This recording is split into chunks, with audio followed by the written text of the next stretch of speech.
Selamat datang di Nanti Malam, tempat di mana kita menyingkap sisi gelap dunia yang sering tersembunyi di balik rutinitas sehari-hari. Malam ini saya akan membawa kalian ke dalam kisah yang benar-benar membuat bulu kuduk berdiri. Kisah yang terdengar seperti legenda, tapi nyata adanya.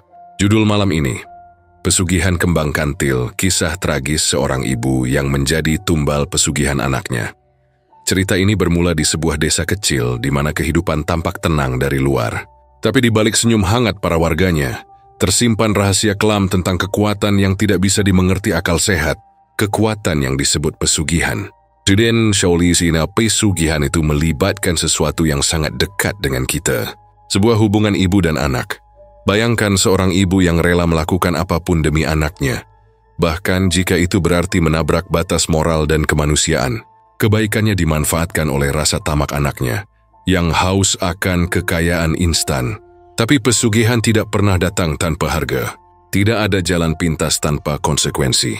Dan harga tertinggi yang harus dibayar seringkali datang dari mereka yang paling dicintai. Di malam yang sunyi, aroma kembang kantil memenuhi udara, seolah memberi peringatan. Kembang putih itu indah, tapi di balik keharumannya tersimpan kutukan yang telah menanti bertahun-tahun. Sosok ibu yang baik hati, dengan harapan tulus dipaksa menghadapi pilihan yang tidak pernah ia bayangkan. Tumbal, darah, dan pengorbanan menjadi bagian dari ritual yang mengerikan ini. Dan anaknya hanya bisa menatap terperangkap antara rasa takut dan rasa serakah yang tak terbendung. Selama cerita ini berlangsung, kalian akan merasakan ketegangan yang perlahan merayap ke setiap sudut rumah. Aroma kembang kantil yang semakin pekat, dan suara-suara yang terdengar dari lorong-lorong gelap seakan mengingatkan kita, setiap kekayaan yang diperoleh dengan jalan gelap pasti meninggalkan jejak penderitaan. Malam ini, di Nanti Malam, bersiaplah untuk menyaksikan bagaimana cinta seorang ibu diuji hingga batas terburuknya. Bagaimana harapan seorang anak bisa menjadi penyebab malapetaka. Dan bagaimana kembang kantil yang indah itu menandai tragedi yang tidak akan pernah terlupakan. Jangan matikan lampu kalian terlalu terang malam ini. Biarkan hati tetap waspada, karena kisah pesugihan kembang kantil, kisah tragis seorang ibu yang menjadi tumbal pesugihan anaknya, bukan sekadar cerita, tapi peringatan tentang harga yang harus dibayar ketika manusia mencoba memutarbalikkan takdir dengan cara yang paling gelap. Nanda, seorang cewek berumur 22 tahun, tinggal bareng ibunya, Dian, di sebuah rumah tua yang berada di pinggir kota. Rumah itu bukan rumah sembarangan. Dari luar kelihatan biasa-biasa saja. Tapi begitu masuk ada aura aneh yang nempel di setiap sudutnya.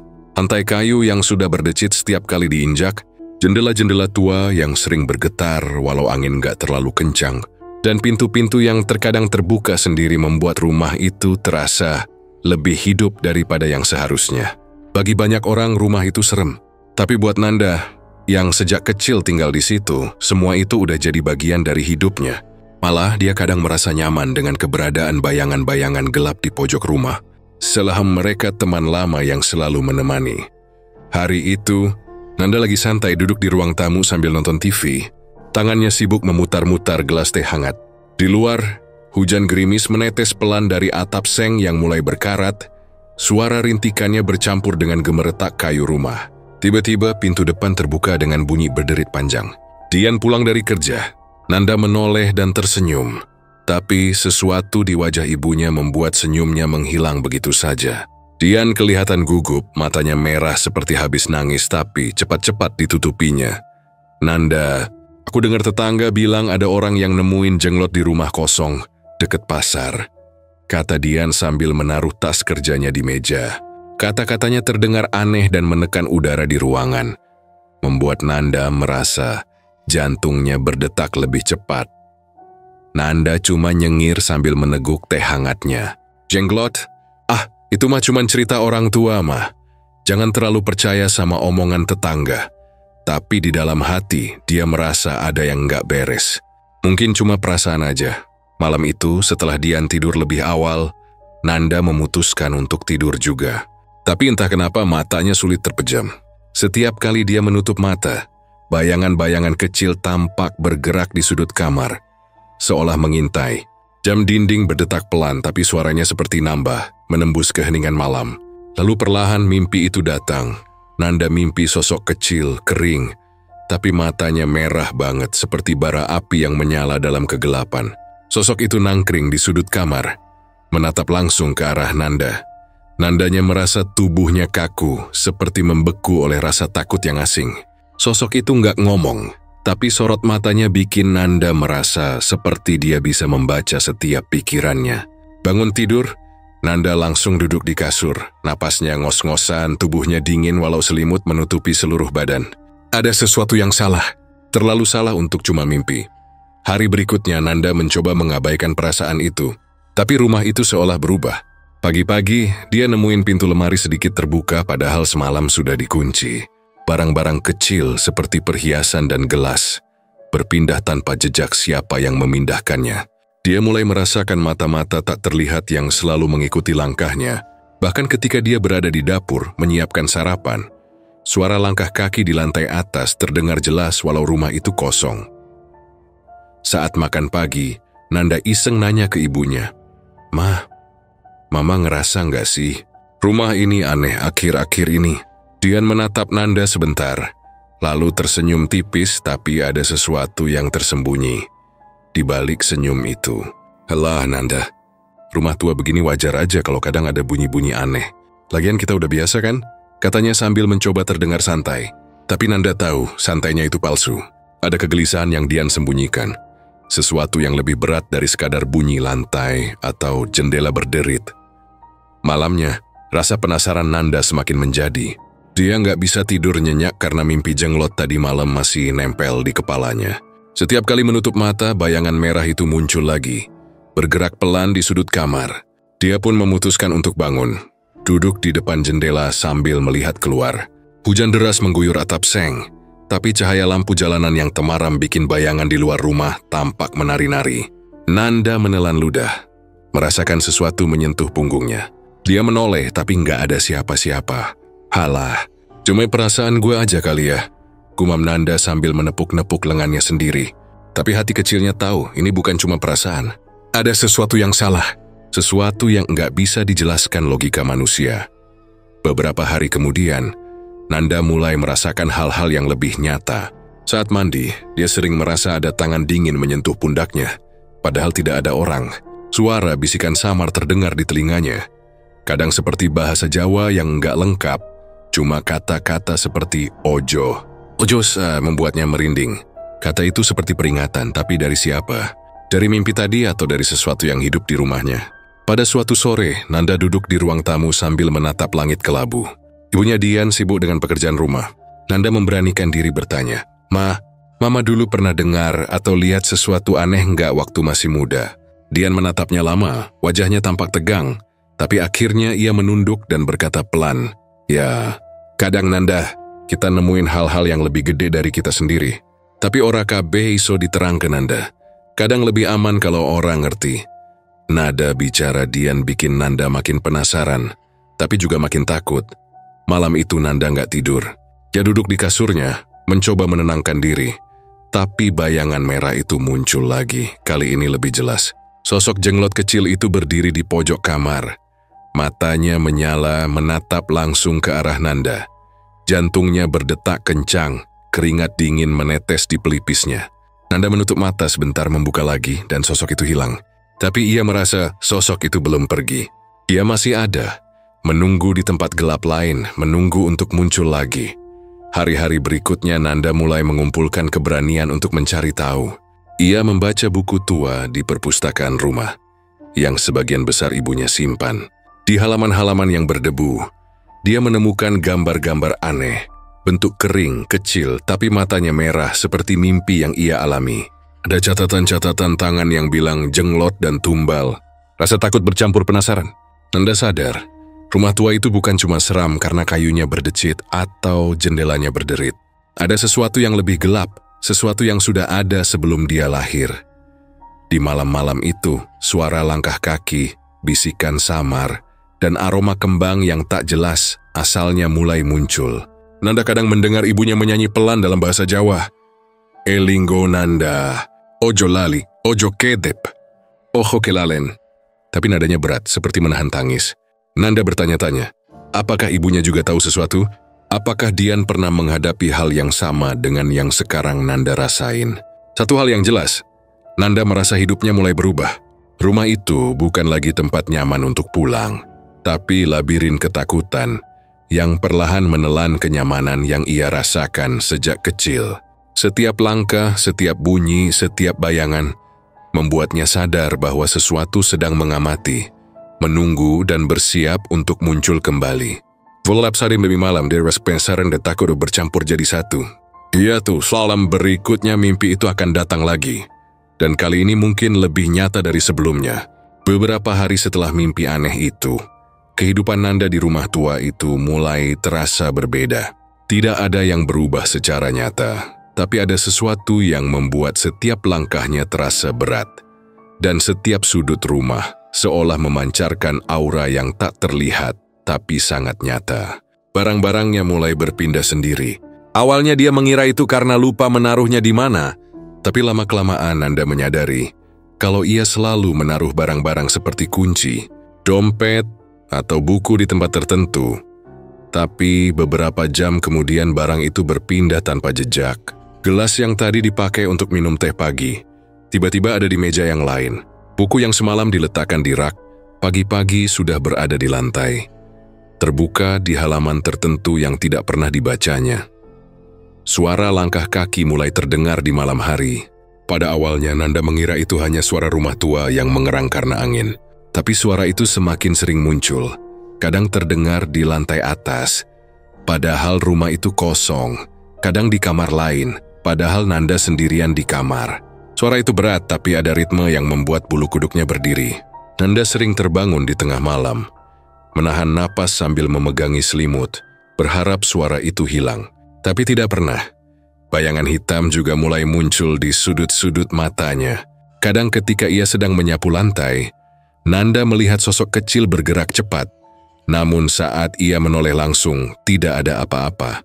Kadang ia melihat bayangan itu menempel di dinding, bergerak pelan menunggu ia lengah. Mata Nanda sering terfokus pada bayangan itu lebih lama dari yang wajar, dan jantungnya berdegup kencang setiap kali bayangan itu seolah menatap balik. Nanda mulai merasa seolah rumah itu bukan lagi tempat yang aman, tapi labirin yang penuh rahasia gelap. Suatu malam, ketika hujan turun deras, Nanda duduk di tepi tempat tidur sambil menatap jendela. Suara hujan bercampur dengan gemeretak kayu dan langkah kaki yang terdengar di lantai atas. Dengan suara gemetar, Nanda berkata, "Ma, aku ngerasa ada yang ngikutin." Suaranya rendah, hampir berbisik, takut ibunya tidak akan percaya. Dia menatapnya sebentar. Wajahnya tetap tenang, hanya menggelengkan kepala. "Nanda, kadang kita cuma terlalu banyak mikir. Jangan percaya semua hal-hal yang nggak kelihatan." "Wis tidur wae," kata Dian sambil mencoba terdengar biasa. Tapi di balik gelengan kepala itu, Nanda menangkap ada sesuatu yang lain. Sesuatu yang ibunya sembunyikan. Diam-diam malam-malam berikutnya, Dian mulai menangis sendirian di kamar. Nanda sering mendengar isak tangis yang pelan, bercampur dengan bisikan-bisikan yang hampir tak terdengar. Kadang Dian menggumamkan kata-kata dalam bahasa Jawa yang pendek. "Astaghfirullah. Oho kedep." Suaranya berat, seperti menahan rasa bersalah atau ketakutan yang sangat dalam. Nanda penasaran, tapi dia takut bertanya lebih jauh. Ada rasa takut bahwa kalau ia terlalu tahu, ia akan terjerat dalam rahasia gelap ibunya. Suatu siang, ketika rumah tampak sunyi dan hujan baru reda, Nanda memberanikan diri membuka lemari tua yang selama ini jarang dibuka. Lemari itu penuh dengan buku-buku tua dan beberapa kertas berserakan. Saat membuka salah satu buku berdebu, Nanda menemukan sesuatu yang membuatnya tersentak. Di halaman itu ada gambar yang sangat jelas. Sosok kering, kecil, dengan mata merah menyala. Jenglot. Di sekeliling gambar, tertulis kata-kata aneh, sebagian dalam aksara Latin, dan sebagian lagi seperti tulisan tangan ibunya sendiri. Salah satu tulisan yang paling mencolok berbunyi, "Tumbal untuk pesugihan." Nanda menatap halaman itu lama. Hatinya berdegup kencang, tangan gemetar. Buku itu terasa berat, bukan hanya karena fisiknya, tapi karena energi gelap yang terpancar dari halaman-halaman itu. Ia mencoba menutup buku, tapi seolah ada kekuatan tak terlihat yang menahan tangannya. Jantungnya berdetak lebih cepat, dan di luar jendela, angin tiba-tiba bertiup kencang, membuat daun-daun di halaman rumah bergesekan dengan suara menyeramkan. Hari-hari berikutnya, tanda-tanda aneh semakin nyata. Setiap kali Nanda berjalan di rumah, ia merasa selalu ada yang mengawasinya. Kadang ia melihat sosok kecil berdiri di pojok kamar. Tapi begitu ia menoleh langsung, sosok itu menghilang begitu saja. Kadang ia bangun pagi dan menemukan benda-benda pribadi pindah sendiri. Gelas, sendok, bahkan kain lap di dapur. Suara bisikan samar mulai terdengar di telinganya. Kadang menyerupai bahasa Jawa. Kata-kata yang tak lengkap seperti aja, mosolali, mosokelalin. Suara itu membuat bulu kuduknya meremang dan menimbulkan rasa dingin yang merayap di seluruh tubuhnya. Suatu malam, Nanda duduk di kamar sambil menatap buku tua itu lagi. Ia membaca setiap kata, mencoba memahami maksud tulisan dan gambar di halaman-halaman itu. Rasanya seperti ada yang menuntunnya untuk memahami. Tapi di saat bersamaan, ada rasa takut yang menahannya untuk menyentuh lebih jauh. Bayangan di sudut mata muncul lagi, menatapnya, seolah menilai.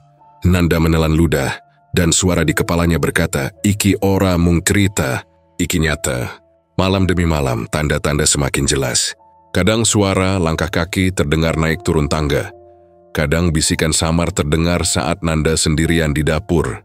Setiap kali ia menatap ke arah sudut kamar, bayangan itu bergerak cepat tapi selalu berada di luar jangkauan pandangan langsung. Rasanya seperti ada makhluk yang hidup di rumah itu, menunggu kesempatan untuk muncul secara utuh. Nanda mulai merasa terjebak. Rumah yang dulunya nyaman kini menjadi sarang ketakutan. Setiap benda yang bergerak sendiri, setiap bisikan samar, setiap bayangan yang muncul, terasa seperti peringatan. Tapi ia tidak bisa menjauh. Rumah itu adalah rumahnya, dan ada sesuatu di rumah itu yang tahu semua gerak-geriknya. Sesuatu yang mengintai, mengawasi, dan menunggu. Pada satu sore yang dingin, Nanda memutuskan untuk menyelidiki lebih jauh. Ia membuka lemari lagi, mencoba menemukan petunjuk lebih banyak tentang jenglot itu. Di antara buku-buku tua, ia menemukan beberapa catatan tangan ibunya. Sebagian dalam bahasa Jawa yang sederhana tapi berat maknanya. "Ati-ati, iki ora kanggo kabeh wong ngerti." Begitu tulisannya. Nanda membaca ulang kalimat itu berulang kali, mencoba merasakan makna di balik kata-kata itu. Ada rasa takut, tapi juga rasa penasaran yang mendorongnya untuk terus mencari. Malamnya, ketika lampu kamar redup dan rumah gelap, Nanda duduk di tepi tempat tidur sambil memandangi buku itu. Bayangan hitam muncul lagi di sudut matanya. Kali ini lebih jelas. Sosok kecil, mata merah menyala, seperti membakar udara di sekitarnya. Nanda merasa seolah makhluk itu sedang mengamati, menilai, dan mungkin menunggu sesuatu darinya. Ia menahan napas, mencoba tetap tenang, tapi tubuhnya gemetar. Angin malam berhembus melalui jendela yang sedikit terbuka, membawa aroma bunga yang aneh, seperti kembang kantil basah, tapi ada sesuatu yang lebih berat, lebih menyeramkan di dalam aroma itu. Hari-hari berikutnya, Nanda mulai merasakan perubahan di rumah yang lebih intens. Pintu yang sebelumnya menutup dengan rapat kini terkadang terbuka sendiri. Lemari dan laci berpindah sendiri, dan suara bisikan samar menjadi lebih jelas, seolah mencoba menyampaikan pesan. Nanda mencoba berbicara pada ibunya, tapi setiap kali ia mulai bertanya tentang jenglot dan tumbal itu, Dian selalu menatapnya dengan mata yang berat, lalu mengalihkan pembicaraan. Nanda tahu ibunya menyimpan rahasia besar, sesuatu yang mungkin akan mengubah pandangannya tentang seluruh rumah dan tentang ibunya sendiri. Pada suatu malam, Nanda mendengar suara tangisan di lantai atas. Suara itu lembut tapi memilukan, terdengar seperti isak tangis seorang ibu. Nanda menahan napas, mencoba memastikan dari mana suara itu berasal. Ketika ia naik ke lantai atas, suara itu hilang. Tapi ia menemukan tas ibunya terbuka. Beberapa buku dan catatan berserakan di lantai. Nanda merasakan hawa dingin yang menusuk tulang. Dan lagi-lagi bayangan hitam muncul di sudut matanya. Bergerak cepat, menghilang sebelum ia bisa menatap langsung. Perasaan Nanda mulai bercampur antara takut dan penasaran. Ia sadar, rumah itu tidak hanya dihuni oleh manusia, tapi oleh sesuatu yang lebih gelap, sesuatu yang telah ada jauh sebelum ia lahir. Setiap langkahnya, setiap napasnya selalu terasa diawasi. Kyoi mulai merasakan tekanan di dada, seperti ada beban yang harus ia tanggung. Tapi ia tidak tahu dari mana beban itu berasal. Dia mulai bertanya-tanya, apakah mimpi-mimpi itu hanya pertanda, ataukah jenglot itu benar-benar ada, menunggu waktunya untuk muncul. Malam itu, Nanda duduk di ruang tamu sambil menatap ibunya, Dian, yang duduk di seberang dengan tangan tergenggam di pangkuan. Lampu ruangan redup, hanya satu lampu meja yang menyala, menciptakan bayangan panjang di dinding. Suasana sunyi tapi tegang, seolah udara di dalam rumah menahan napasnya sendiri. Nanda tahu malam ini ia harus mendapatkan jawaban. Meskipun hatinya bergetar takut, ia simbil narik namsuanam dalam. Mama harus cerita semuanya. Kau nggak bisa tidur terus kalau nggak ngerti, ucapnya dengan suara lembut tapi tegas.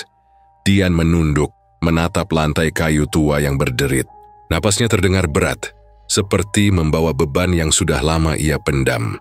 Sesekali ia mengusap wajahnya dengan ujung jilbab tipisnya, mencoba menenangkan diri. Nanda, Mama orang ngerti kudu miwiti saka endi. Kabeh iki angel banget dijelas ke? Tapi kowe kudu ngerti. Gumam Dian sambil suara Jawa tipisnya terdengar, membuat Nanda merinding. Ia menatap ibunya lebih dekat.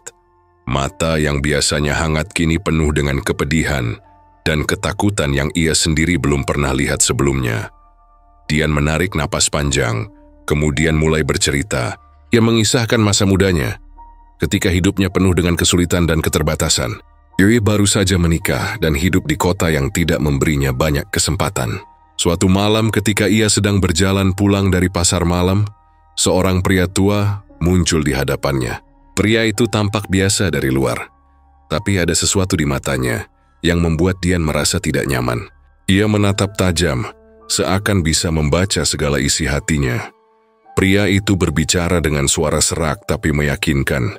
Demi semiwaskan kekayaan dan kehidupan yang lebih baik, tapi dengan syarat tertentu. Sampeyan pengen uripmu luwih gampang, luwih sugih. Nanging ana regane, kowe kudu nyerah ke salah siji sing paling penting saka uripmu, katanya. Dian yang saat itu masih muda dan putus asa, awalnya menolak. Namun setiap malam, bayangan pria itu muncul di mimpi-mimpinya. Menawarkan janji yang tak pernah ia pikirkan bisa terjadi. Lama-kelamaan, rasa takut dan kebutuhan untuk hidup layak membuat Dian menyerah pada godaan itu. Ia mulai menceritakan bagaimana ia akhirnya membuat perjanjian dengan jenglot. Jenglot itu bukan sekadar boneka kering, tapi makhluk gaib dengan kekuatan luar biasa, mampu memberi kekayaan dengan cepat kepada siapa saja yang mau membayar harga yang dimintanya. Nanda, Mama nateng gawe prajanji karo jenglot supaya bisa sugih cepet. Nanging syaratnya, kudu ana tumbal. Jumi kata Dian sambil menunduk, suaranya hampir tak terdengar. Nanda terdiam, tubuhnya kaku.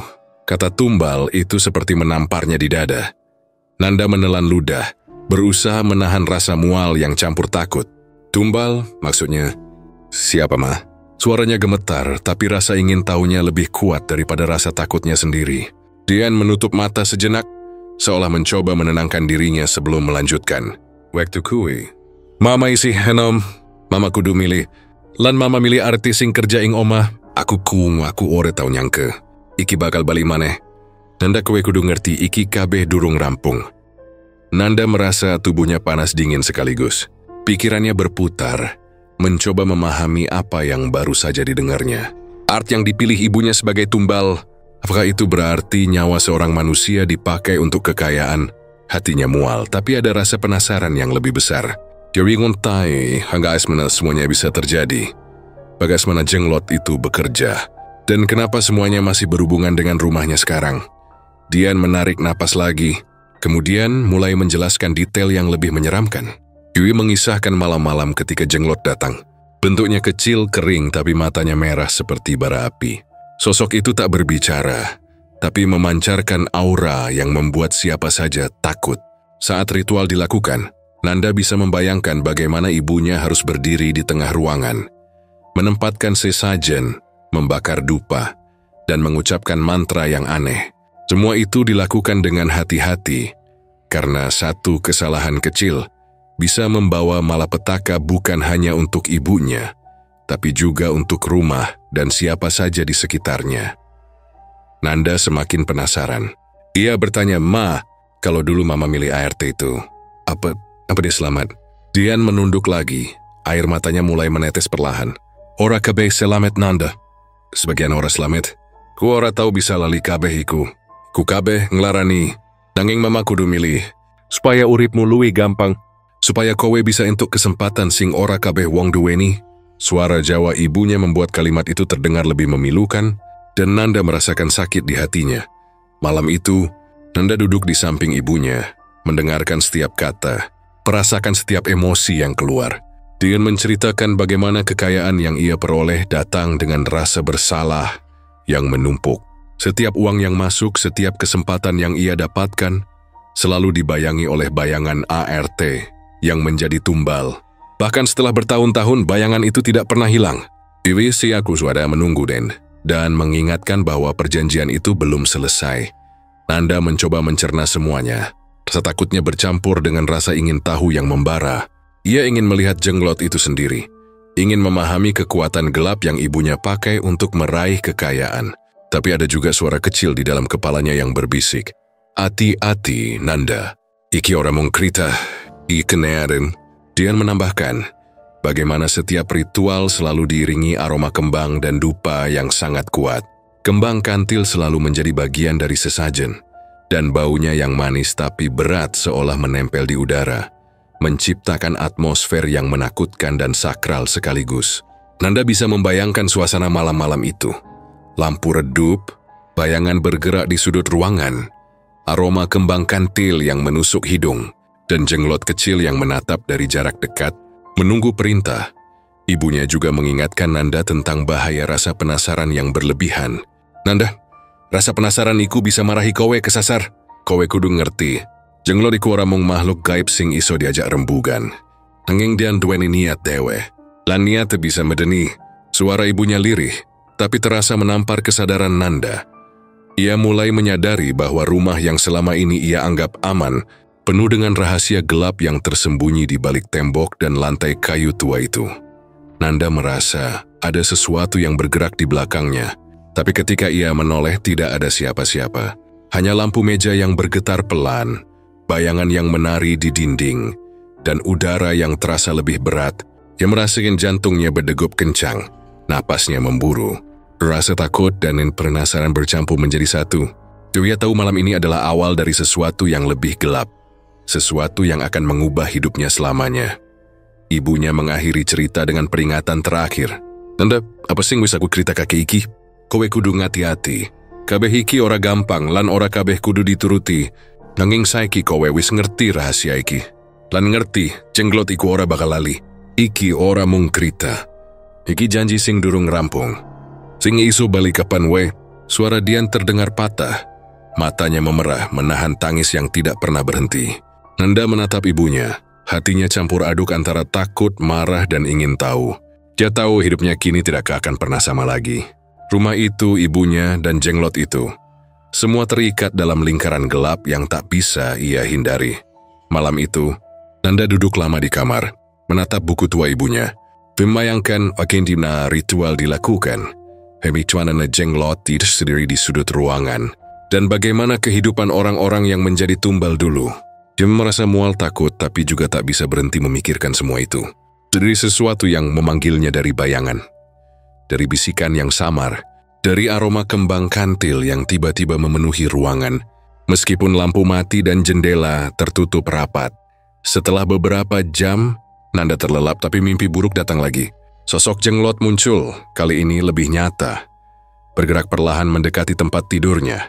Matanya merah menyala menatap Nanda seakan tahu bahwa ia sudah mengetahui rahasia gelap ibunya, dan Nanda tahu malam-malam berikutnya akan lebih berat.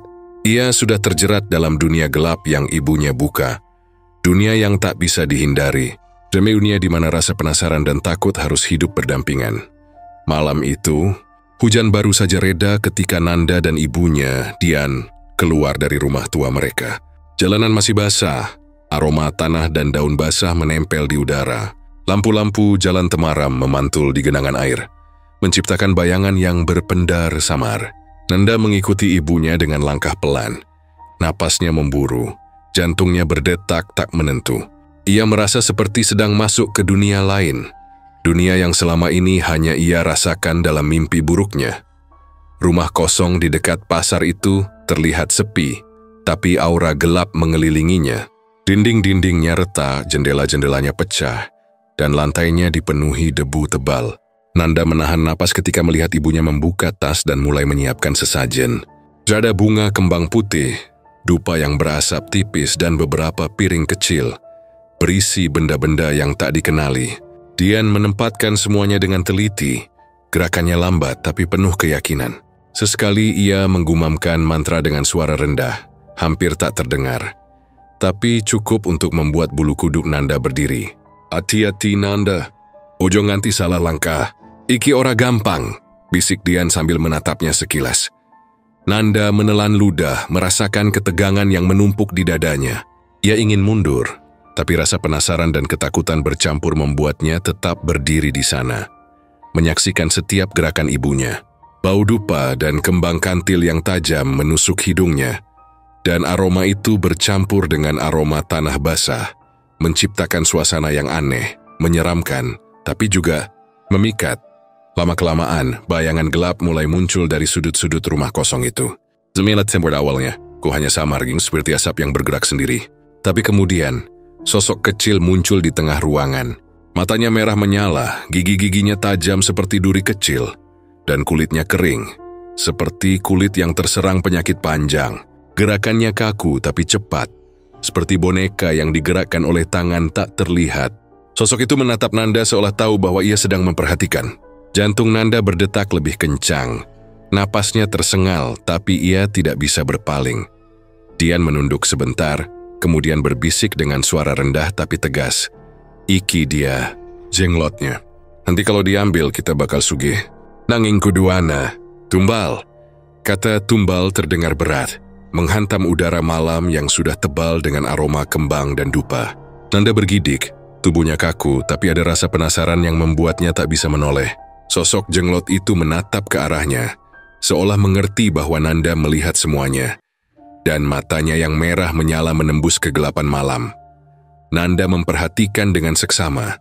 Jenglot itu kecil, tapi aura kegelapannya besar. Setiap gerakan, sekecil apapun, membuat debu di lantai beterbangan dan suara kayu berderit samar terdengar di ruangan.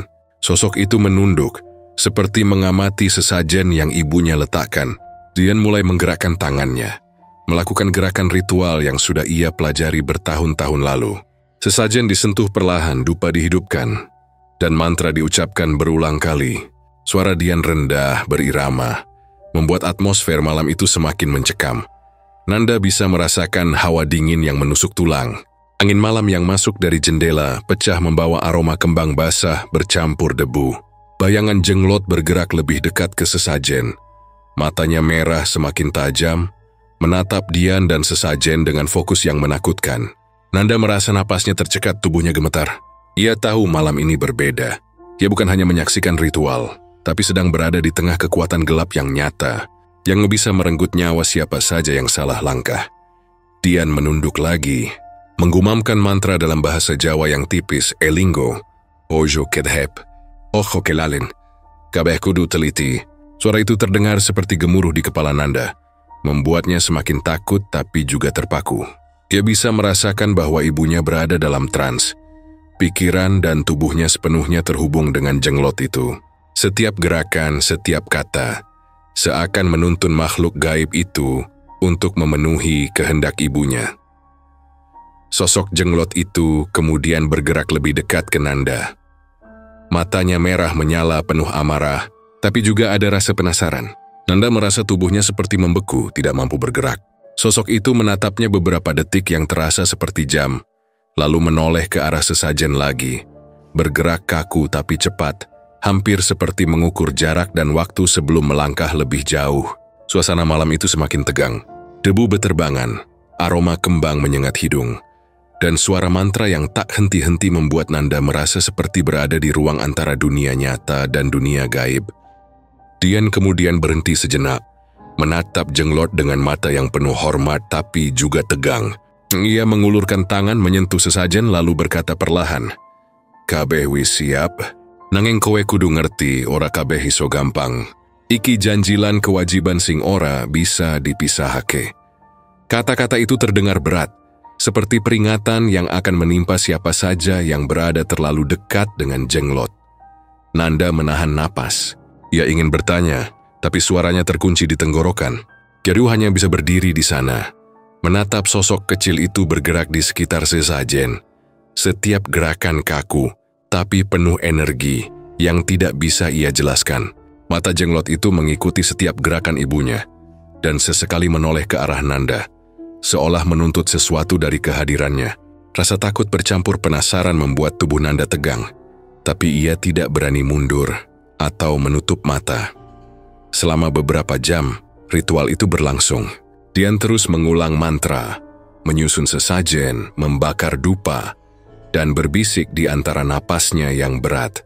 Nanda menyaksikan semuanya dengan campuran rasa ngeri dan kagum.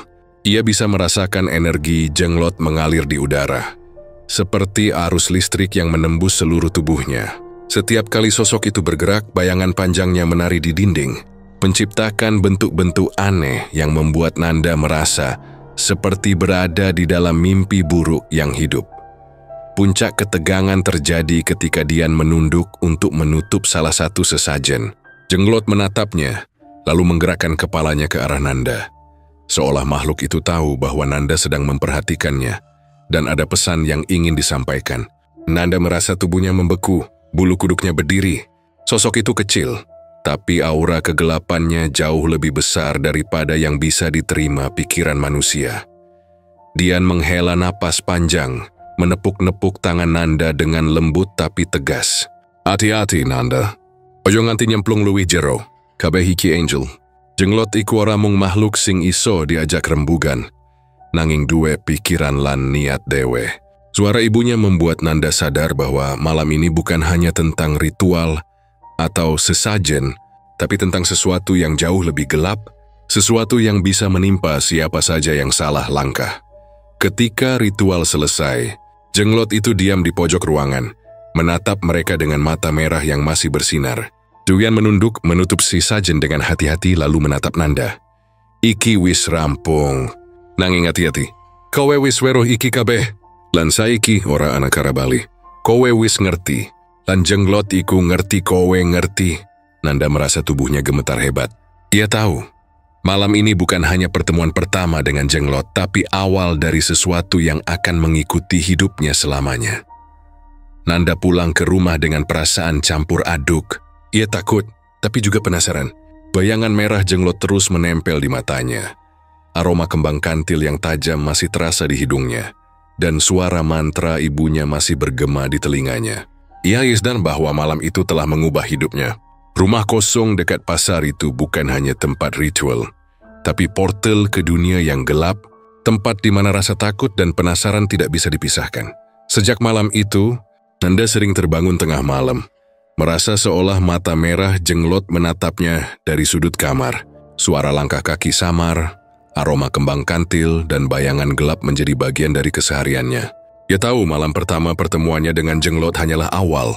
Ritual, sesajen, dan kehadiran makhluk itu akan terus mengikutinya, mengajarinya bahwa dunia gaib jauh lebih berbahaya daripada yang bisa dibayangkan manusia biasa. Sejak malam pertemuan pertama itu, rumah Nanda terasa berbeda. Udara yang biasa hangat kini terasa berat, seolah setiap sudut menahan napas, menunggu sesuatu untuk muncul. Pintu rumah sering terbuka sendiri, terkadang dengan bunyi derit panjang yang membuat jantung Nanda hampir copot. Barang-barangnya berpindah sendiri tanpa jejak siapapun, bahkan benda-benda yang biasanya ia simpan di laci tersembunyi. Suara tangisan samar terdengar di malam hari, kadang dari ruang tamu, kadang dari kamar ibunya, kadang dari ruang bawah tangga yang selama ini tidak pernah ia datangi. Pada malam pertama setelah ritual, Nanda terbangun dengan jantung berdetak kencang. Tubuhnya berkeringat dingin. Selimut yang menutupi hampir seluruh tubuhnya terasa basah. Ia mendengar suara langkah kaki kecil tapi berat di lantai atas. Sesekali terdengar bisikan samar, hampir tak terdengar, tapi cukup untuk membuatnya menahan napas. Bisikan itu seperti campuran bahasa Jawa dan bahasa yang tak ia mengerti. Aja, oho lali, oho kelalen. Suara itu bergema di kepalanya, menembus ketenangan malam, dan membuat Nanda merasa seolah sedang diawasi oleh sesuatu yang tidak terlihat. Malam-malam berikutnya, mimpi buruk mulai datang setiap malam. Sosok jenglot muncul di mimpinya, kering, kecil. Matanya merah menyala, menatap Nanda langsung dari kegelapan. Di sekelilingnya, Nanda selalu melihat bayangan ART yang dulu menjadi tumbal. Mereka menatap kosong, tubuhnya kaku. Tapi ada aura kesakitan yang menumpuk di setiap gerakan mereka. Suara-suara mereka seperti memanggil Nanda, tapi tidak jelas. Hanya terdengar seperti desir angin dan bisikan yang terpecah. Nanda sering terbangun dengan napas tersengal, tubuh gemetar, dan hati yang terasa seperti dihancurkan oleh rasa bersalah yang tak ia mengerti. Pagi hari, Nanda mencoba menenangkan diri, tapi rasa takut itu tidak hilang. Ia memeriksa rumah, mencoba memastikan pintu tertutup rapat, laci terkunci, dan jendela tak ada yang terbuka. Tapi tetap saja, ia merasa ada sesuatu yang mengikuti langkahnya. Bayangan hitam sering terlihat di sudut matanya, selalu bergerak cepat dan hilang begitu ia menoleh. Yue Mesyaum berbicara pada ibunya, tapi Dian tampak selalu menunduk, menahan tangis. Suatu sore, Nanda memberanikan diri bertanya, "Ma, ini semua gara-gara Mama?" Suaranya gemetar tapi penuh tekad untuk mendapatkan jawaban. Dian menunduk, air matanya jatuh perlahan. Dia memegang tangan Nanda erat, seolah mencoba menyampaikan permintaan maaf tanpa kata. Maaf ya Nanda, Mama cuma pengen rumah kita cukup, tapi malah jadi bencana," ucap Dian dengan suara patah. Sedikit terdengar bahasa Jawa tipisnya. Nanda menatap ibunya. Perasaan campur aduk antara marah, takut, dan ingin tahu semakin menguat. Malamnya, rumah terasa semakin hidup dengan aura gelap. Suara langkah kaki terdengar naik turun tangga, meski tidak ada yang terlihat. Lampu rumah berkedip-kedip, bayangan bergerak di dinding seolah mengikuti Nanda. Ia mendengar tangisan pelan, suara ART yang dulu menjadi tumbal, dan aroma kembang kantil yang menyengat mencampur bau tanah basah dari luar jendela. Ia menahan napas, mencoba tetap tenang, tapi tubuhnya gemetar hebat. Sosok jenglot muncul lagi dalam mimpinya, menatap langsung ke arahnya. Matanya merah menyala dan tajam, seolah ingin menembus hati Nanda. Setiap kali Nanda mencoba berbicara dengan ibunya tentang jenglot, Dian selalu mengalihkan pembicaraan atau menunduk. Tapi Nanda bisa merasakan kesedihan dan ketakutan yang menumpuk di wajah ibunya. Ia mulai menyadari bahwa ibunya bukan hanya pelaku ritual, tapi juga korban dari perjanjian gelap yang dibuat bertahun-tahun lalu. Rasa bersalah yang ditanggung Dian membuat suasana rumah semakin berat. Suatu malam, Nanda terbangun oleh suara yang berbeda. Kali ini suara itu terdengar seperti tangisan seorang anak, lemah dan putus asa, bercampur dengan bisikan yang hampir seperti perintah. Ia menoleh dan di sudut kamar terlihat bayangan hitam yang bergerak cepat. Sosok itu kecil, tapi matanya merah menyala, persis seperti jenglot yang ia lihat di rumah kosong dekat pasar. Nanda menahan napas, tubuhnya kaku, tapi ia tidak bisa menoleh sepenuhnya. Sosok itu menatapnya, lalu perlahan-lahan bergerak menuju tempat tidurnya, menimbulkan hawa dingin yang menusuk tulang. Di luar, angin malam berhembus kencang, menggerakkan daun-daun kering yang berserakan di halaman rumah. Bau kembang kantil yang tajam semakin terasa, seolah menyelimuti seluruh ruangan. Nanda bisa merasakan tekanan di dadanya, seperti ada tangan tak terlihat menekan tubuhnya, menuntut perhatian dan ketakutannya. Ia ingin menjerit, tapi suara itu terkunci di tenggorokannya. Sosok jenglot itu mendekat, matanya merah menyala, menatap langsung ke arah Nanda. Ada sesuatu yang dalam tatapan itu membuat Nanda merasa bahwa hidupnya tidak akan pernah sama lagi. Hari berikutnya, rumah semakin kacau. Pintu yang semalam tertutup rapat kini terbuka sendiri. Gelas dan buku berpindah dari meja ke lantai. Lampu berkedip-kedip tanpa alasan. Nanda merasa seperti sedang diawasi setiap saat. Setiap langkahnya dicatat oleh sesuatu yang tidak terlihat. Ia mencoba berbicara pada ibunya, tapi Dian hanya menunduk dan menangis menyeka air mata yang tak pernah berhenti. Rasa takut Nanda semakin menjadi. Setiap malam, mimpi buruk muncul, selalu ada jenglot kecil yang menatapnya. Selalu ada bayangan ART yang menjerit dalam diam, dan aroma kembang kantil yang menusuk hidungnya. Nanda merasa terjebak dalam lingkaran ketakutan yang tak bisa ia hindari. Tubuhnya gemetar, napasnya tersengal, dan hatinya terasa hancur. Ia tahu, malam-malam berikutnya akan lebih berat dan ia tidak bisa menghindarinya. Suatu malam Nanda duduk di kamar sendirian, menatap jendela yang terbuka. Ia bisa melihat bayangan jenglot di halaman, kecil tapi nyata. Matanya merah menyala di kegelapan. Suara bisikan terdengar dari segala arah, bercampur dengan langkah kaki yang naik turun tangga, tangisan ART yang dulu menjadi tumbal, dan aroma kembang kantil yang menyelimuti rumah. Nanda menahan napas, mencoba memahami apa yang sedang terjadi.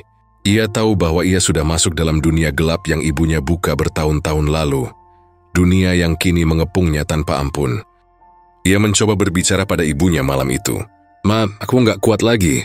Aku nggak ngerti kenapa semua ini terjadi," ucapnya sambil menahan air mata. Dian menunduk memeluk Nanda erat. "Nanda, Mama ngerti. Mama ngerti rasa takutmu. Nanging iki kabeh ora gampang.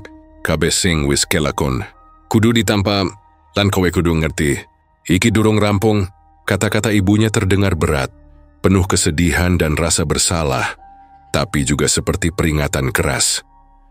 Malam itu, Nanda kembali mengalami mimpi buruk terburuknya. Jenglot muncul lebih jelas dari sebelumnya. Bergerak cepat di sekeliling kamar. Matanya merah seperti api, menatapnya dengan tajam. Bayangan ART yang dulu menjadi tumbal bergerak kaku. Menjerit dalam diam, seakan memohon pertolongan. Nanda merasa tubuhnya membeku. Hawa dingin merayap ke seluruh tubuhnya dan napasnya tersengal. Ima ingin berlari, tapi seolah ada tangan tak terlihat menahan setiap gerakannya. Sejak malam itu, rumah Nanda tidak pernah lagi sama. Pintu terbuka sendiri, barang hilang. Suara tangisan terdengar di malam hari, dan mimpi buruk menjadi teman setianya. Setiap malam aroma kembang kantil menempel di hidungnya. Langkah kaki samar terdengar, dan bayangan jenglot selalu menatapnya. Nanda tahu ini semua gara-gara ibunya. Tapi ia juga sadar bahwa ibunya hanyalah korban dari perjanjian gelap yang dibuat bertahun-tahun lalu.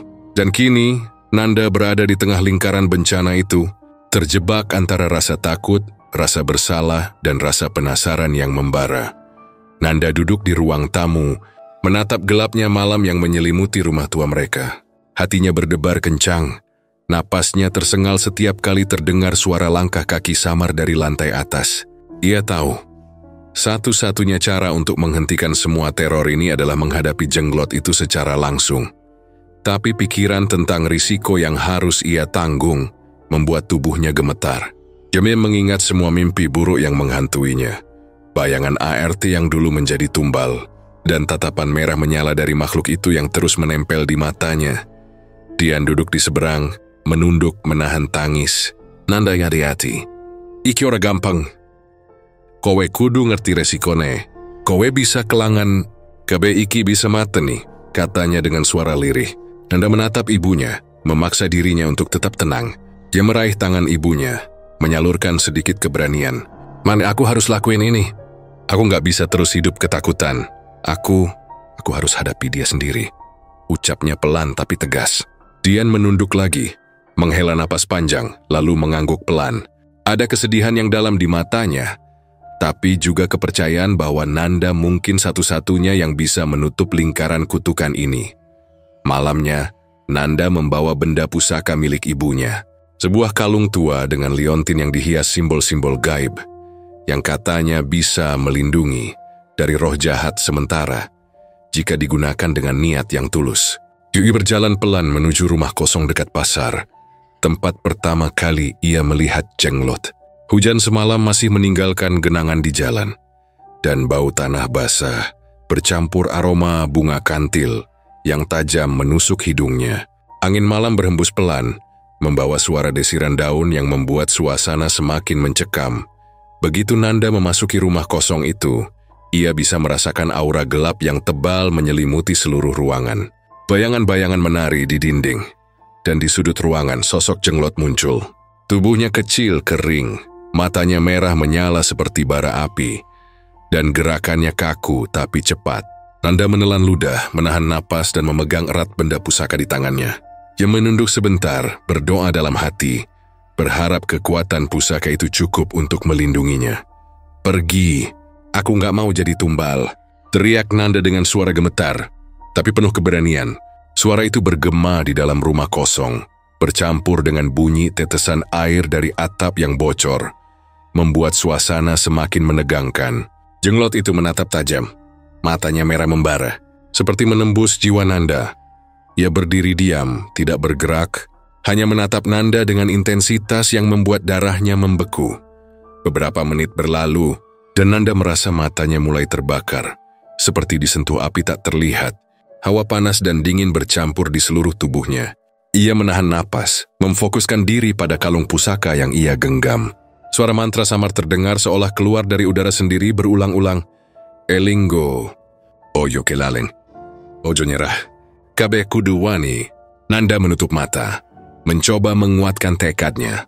Jumaidi barsing swak saya tentang menghadapi Jenglot, tapi tentang menghadapi ketakutannya sendiri. Ia membuka mata perlahan, menatap sosok kecil itu. Jenglot bergerak sedikit, kaku tapi cepat, menempatkan dirinya di antara Nanda dan sesajen yang tersisa dari ritual sebelumnya. Tubuh Nanda gemetar, tapi ia melangkah maju, memegang kalung pusaka di depan dada. "Aku nggak takut sama kamu. Aku nggak mau jadi tumbal. Aku mau bebas dari semua ini." Teriaknya, suaranya lebih tegas daripada sebelumnya. Bayangan di sudut ruangan bergetar, debu beterbangan, dan aroma kembang kantil semakin menyengat. Jenglot menatapnya diam, matanya merah menyala, tapi seolah menilai. Nanda bisa merasakan tekanan di dadanya, seperti tangan tak terlihat menahan tubuhnya. Menuntutnya untuk mundur, tapi ia menolak, berdiri tegak, mengulang doanya, mengulurkan kalung pusaka seolah menantang makhluk itu. Tiba-tiba, bayangan ART yang dulu menjadi tumbal muncul di sekitar Jenglot. Tubuh mereka kaku, mata kosong, tapi aura penderitaan mereka terasa kuat. Nanda bisa mendengar bisikan samar yang memohon pertolongan, bercampur dengan aroma kembang kantil yang menusuk. Rasti berselai dan serabuan bercampur, tapi ia tetap memfokuskan diri pada benda pusaka dan niatnya untuk bertahan. Ia tahu, jika ia mundur, semua yang terjadi akan kembali menghantuinya, bahkan lebih buruk. Jenglot kemudian bergerak lebih dekat, gerakannya cepat tapi kaku, menimbulkan hawa dingin yang menusuk tulang. Matanya merah menyala, seperti ingin menembus seluruh keberanian Nanda. Tapi Nanda tetap berdiri, menatap makhluk itu, menyalurkan niat tulusnya untuk melindungi diri dan ibunya, dan untuk menghentikan siklus tumbal yang telah berlangsung bertahun-tahun. "Aku nggak akan menyerah. Aku nggak takut," ucapnya, suaranya bergetar tapi tegas. Beberapa menit berlalu, dan keheningan yang mencekam terasa semakin berat. Jenglot menatap Nanda diam, tidak bergerak seperti menguji tekadnya. Napas Nanda tersengal, tubuhnya berkeringat dingin, tapi ia tetap berdiri. Mata merah Jenglot perlahan tampak meredup, seperti mengukur niat Nanda. Hawa dingin yang sebelumnya menusuk tulang perlahan-lahan terasa berkurang, tapi tekanan di dadanya masih terasa, seperti ujian terakhir sebelum kebebasan. Nanda menunduk sebentar, mengucapkan doa dalam hati. Ia bisa merasakan energi dari benda pusaka mengalir melalui tangannya, menembus seluruh tubuhnya, dan menyelimuti rumah kosong itu dengan perlindungan yang samar tapi nyata. Jenglot masih menatap, tapi matanya kini seolah menilai ketulusan Nanda, bukan hanya ketakutannya. Tubuh Nanda gemetar, tapi hatinya mulai merasa sedikit lega, seperti lapis nih ketegangan yang perlahan-lahan terangkat. Tiba-tiba, suara bisikan dari bayangan ART terdengar lebih jelas, hampir seperti menyatu dengan angin malam. "Ojo nyerah, oho wedi, Elingo." Nanda menahan napas, tapi hatinya terasa lebih kuat. Ia menatap Jenglot, matanya merah menyala dan berkata dengan suara lantang, "Pergi. Aku nggak mau lagi ada yang jadi tumbal. Pergi dari hidupku, sekarang juga." Jenglot berdiri diam beberapa saat, lalu perlahan-lahan mundur ke sudut ruangan. Matanya tetap menatap Nanda, tapi aura gelapnya mulai menyusut. Bayangan ART yang mengelilingi makhluk itu juga perlahan menghilang, meninggalkan udara yang lebih tenang, dan sedikit aroma kembang kantil yang masih tersisa. Nanda menatap sekeliling, jantungnya masih berdegup kencang, napasnya tersengal, tapi ada rasa kemenangan yang samar. Ia tahu ini bukan akhir, Tapi setidaknya malam itu ia berhasil menghadapi makhluk itu tanpa menjadi tumbal. Ketika Nanda kembali ke rumah, hujan mulai turun pelan, menutup jejaknya di jalan yang basah. Dian menunggu di ruang tamu, menunduk sambil menangis pelan. Nanda memeluk ibunya. Air mata keduanya bercampur antara rasa takut, lega, dan syukur. "Ma, aku berhasil, kita masih hidup. Kyo nggak jadi tumbal," kata Nanda sambil menahan gemetar. Dia menepuk punggung Nanda pelan. Suaranya lirih tapi penuh perasaan. "Nanda, Mama bangga karo kowe wani. Lan saiki kabeh durung rampung nanging kita iso nglawan." Malam itu Nanda merasa tubuhnya lelah tapi hatinya lebih ringan. Ia tahu jenglot itu masih ada di dunia lain, mungkin menunggu kesempatan berikutnya. Tapi ia juga sadar bahwa keberanian dan niat tulus bisa menahan kekuatan gelap itu. Bayangan ART mungkin akan terus menghantuinya dalam mimpi. Tapi malam ini, Nanda berhasil membuktikan bahwa ia punya kekuatan untuk menghadapi ketakutan dan menghentikan siklus bencana yang selama ini menimpa keluarganya. Pagi itu udara terasa dingin dan lembab. Kabut tipis menyelimuti halaman rumah kosong dekat pasar, membuat semua benda terlihat samar dan menakutkan. Nanda ditemukan terbaring di halaman. Tubuhnya dingin, napas tersengal, tapi untungnya masih hidup. Rambutnya basah karena embun pagi, pakaian yang ia kenakan malam sebelumnya kusut dan berlumuran debu. Matanya terpejam, wajahnya pucat tapi ada secercah kesadaran yang tersisa. Dian berlari menghampiri putrinya begitu melihatnya tergeletak di tanah. Nanda, kamu kenapa?" Tangisnya pecah, suaranya parau dan gemetar. Ia menunduk, memeluk tubuh Nanda dengan kuat, seolah ingin menyalurkan seluruh kehangatan yang bisa ia berikan. Air matanya mengalir deras, bercampur dengan hujan embun yang menempel di wajahnya. "Maafkan Mama nggak bisa jagain kamu, maaf," gumam Dian sambil menggenggam tangan Nanda erat. Nanda membuka matanya perlahan, menatap ibunya dengan pandangan kosong tapi penuh rasa lega. Tubuhnya lelah luar biasa. Otot-ototnya terasa kaku dan napasnya masih tersengal. Ia merasakan bayangan malam kemarin, jenglot dengan mata merahnya yang menatap langsung ke hatinya. Bayangan ART yang menjerit dalam diam dan hawa dingin yang menembus tulang. Semua itu masih menempel di pikirannya, membuatnya teringat bahwa keberanian yang ia tunjukkan hanyalah sebagian kecil dari perjuangan melawan dunia gelap yang ibunya buka bertahun-tahun lalu. Setelah beberapa saat, Dian membantu Nanda berdiri dan masuk ke dalam rumah kosong itu. Ruangan itu berantakan, bekas ritual masih terlihat jelas. Sesajen berserakan, debu beterbangan, aroma kembang kantil yang tajam masih menggantung di udara, dan lampu yang redup menambah kesan menyeramkan. Nanda menatap sekeliling, tubuhnya gemetar, tapi ia mencoba fokus pada satu hal. Mereka masih hidup. Namun, meski selamat secara fisik, hatinya tahu bahwa sesuatu dari dunia gelap itu tidak akan pernah benar-benar hilang. Mereka memutuskan untuk pindah dari rumah tua itu secepat mungkin dan mengangkut beberapa barang penting, sementara Nanda membantu sebisa mungkin. Jalanan yang basah dan kabut pagi menambah kesan misterius, seolah rumah tua itu menahan mereka, menunggu kesempatan berikutnya. Saat menutup pintu rumah kosong itu untuk terakhir kalinya, Nanda menoleh sekali, melihat bayangan hitam di salah satu sudut jendela. Matanya merah, samar tapi nyata. Jantung Nanda berdetak lebih kencang, tapi ia menahan napas dan melangkah pergi. Bayangan itu tidak bergerak, hanya menatap, menunggu, seolah masih mengikat janji lama yang belum selesai. Di rumah baru mereka, suasana terasa lebih aman, lebih hangat. Tapi setiap malam, Nanda kadang terbangun dengan mimpi yang sama. Sosok jenglot muncul dari kegelapan. Matanya merah menyala, menatap dari kejauhan. Bayangan ART yang dulu menjadi tumbal melayang di sekitar. Tubuhnya kaku, wajah kosong, menjerit tanpa suara. Aroma kembang kantil kadang tiba-tiba terasa di kamar Nanda.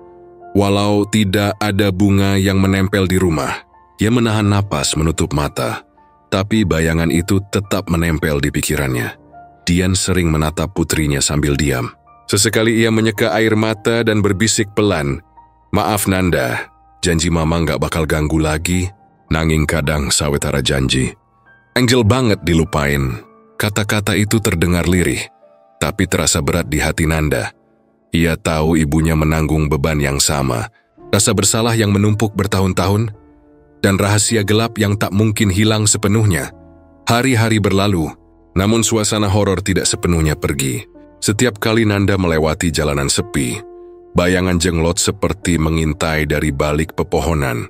Lampu yang redup di rumah kadang berkedip sendiri, dan aroma kembang kantil tiba-tiba menyeruak di udara, meski tidak ada sumbernya. Nanda belajar untuk hidup dengan rasa takut yang samar, selalu waspada, tapi juga berusaha menjalani kehidupan normal. Ia tahu meski mereka selamat, bayangan jenglot itu tetap menghantui, menunggu momen yang tepat. Pada suatu malam, Nanda duduk di kamar, menatap kalung pusaka ibunya yang kini tergantung di meja. Ia mengingat kembali semua yang terjadi. Ritual di rumah kosong, tatapan merah jenglot, mimpi buruk yang datang setiap malam, dan bisikan ART yang dulu menjadi tumbal. Semua itu membuatnya sadar bahwa dunia gaib memiliki hukum dan aturan sendiri, yang tak bisa dipahami sepenuhnya oleh manusia biasa. Ia menarik napas panjang, mencoba menenangkan diri. Tapi jantungnya masih berdetak cepat setiap kali bayangan di sudut kamar bergerak samar.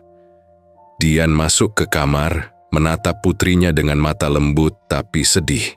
"Nanda sih aku ngerti, iki ora gampang. Nanging kowe wis wani, lan saiki kita iso nyoba urip normal maneh," ucapnya sambil menepuk pundak Nanda lembut. Nanda mengangguk pelan, menelan rasa takut yang masih tersisa, dan mencoba meyakinkan dirinya sendiri bahwa mereka bisa menjalani kehidupan baru.